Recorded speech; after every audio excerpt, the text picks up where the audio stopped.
Será que não é perigoso para a liberdade a criação de uma autoridade climática que irá ditar de forma centralizada como devemos agir em relação à preservação ambiental? Este é o Visão Libertária, sua fonte de informações descentralizadas e distribuídas. Esse artigo foi escrito por historiador libertário, revisado e narrado por Coreia com K. O governo Lula está priorizando as políticas climáticas. A ideia é encaminhar um projeto ao Congresso Nacional que visa criar uma autoridade climática em março. O objetivo é que o titular do cargo tenha poder para atuar como um fiscalizador de políticas climáticas, podendo implementar, por exemplo, a regulamentação do mercado de carbono. A ministra do Meio Ambiente, Marina Silva, cogita criar regras para o crédito de carbono. Caso esse projeto de lei passe no Congresso, a autoridade climática terá independência, assim como o presidente do Banco Central possui. Mas é esperado que essa iniciativa sofra uma enorme resistência, tanto dos deputados quanto dos senadores. A bancada ruralista é composta por 251 deputados federais e 39 senadores, e estão entre seus principais opositores.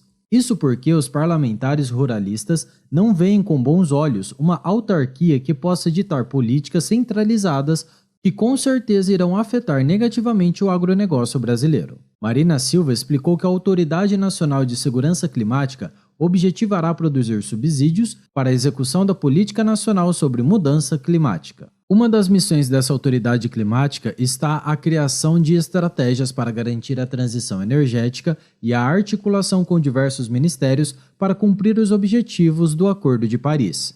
Esse acordo, em resumo, é um tratado internacional assinado em 2015 que visa controlar o aquecimento global. A autarquia da autoridade climática, segundo seus defensores, blindará o órgão de ingerência política na instituição.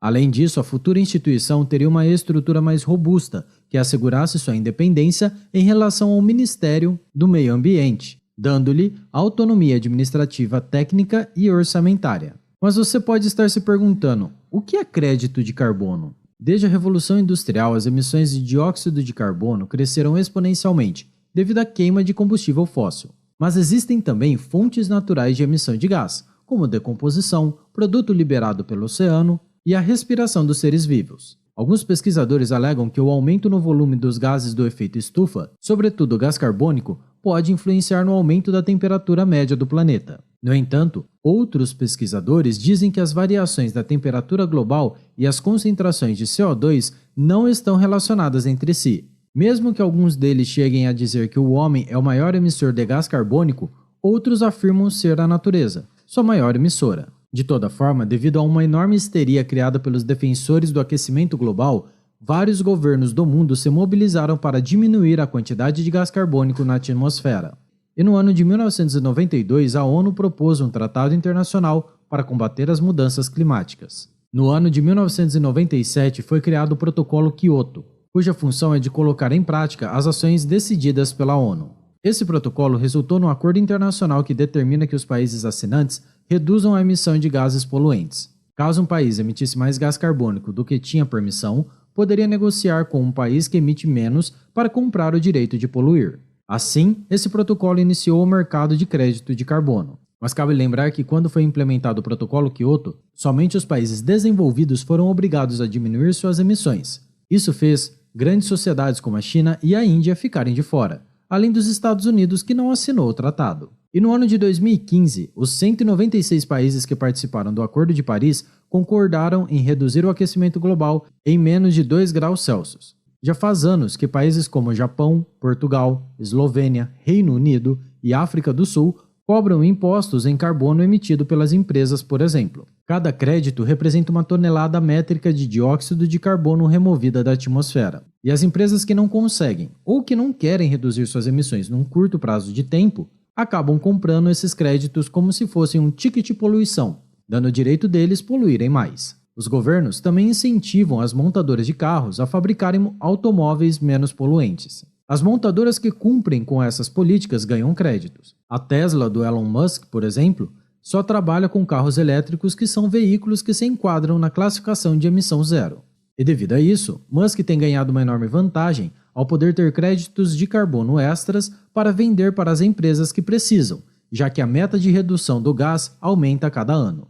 Existem estimativas que esse mercado pode chegar a 100 bilhões de dólares até 2050. De toda forma, apesar do mercado de carbono ter alcançado grandes proporções e ter adeptos em vários países, nossa atenção como libertários deve estar focada em outra questão, sobre a legitimidade de os governos de vários países quererem ditar de cima para baixo como serão as políticas ambientais, que muitas vezes violam o consentimento de pessoas e suas empresas. Analisando o histórico de intervenções estatais e os inúmeros planos mirabolantes que deram errado, devemos ter precaução com relação às políticas ambientalistas e o histerismo generalizado criado pelo aquecimento global. A verdade é que os governos de vários países sempre falharam em preservar suas próprias florestas. Portanto, como eles terão êxito num plano megalomaníaco de reduzir a emissão de carbono em todo o mundo? Os políticos também falharam em combater a caça de animais e evitar a sua extinção. Então, por que deveríamos acreditar cegamente que conseguirão enfrentar o aquecimento global? E por que permitiremos que decidam por nós o que deve ser feito?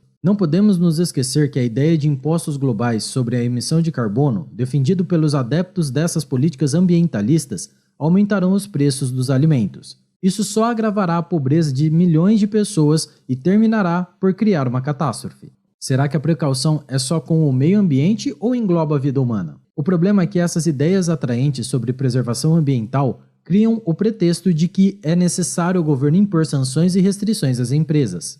Isso com certeza pode ser usado como um instrumento autoritário de controle sobre a sociedade. Portanto, não faz sentido adotarmos qualquer política sem sólidos estudos e esclarecimentos, ao ponto de cometermos um suicídio civilizacional para salvar o planeta. O economista libertário Murray Rothbard já revelou em suas obras que são a instituição da propriedade privada e o mercado capitalista que trazem os melhores incentivos de preservação. Afinal, a proteção do meio ambiente não é apenas um problema moral, mas afeta a economia e o bem-estar da sociedade, podendo trazer enormes oportunidades de ganho. É claro que a poluição ambiental causa sérios impactos sobre a saúde humana e na qualidade de vida, mas as pessoas sempre têm melhores incentivos do que os governos. Basta que o direito de propriedade privada seja instituído e protegido, que o dono terá todos os motivos para preservá-la, já que ele será responsabilizado e recompensado sobre como cuidará de seus recursos. Porque o dono de uma fazenda, por exemplo, iria querer destruí-la.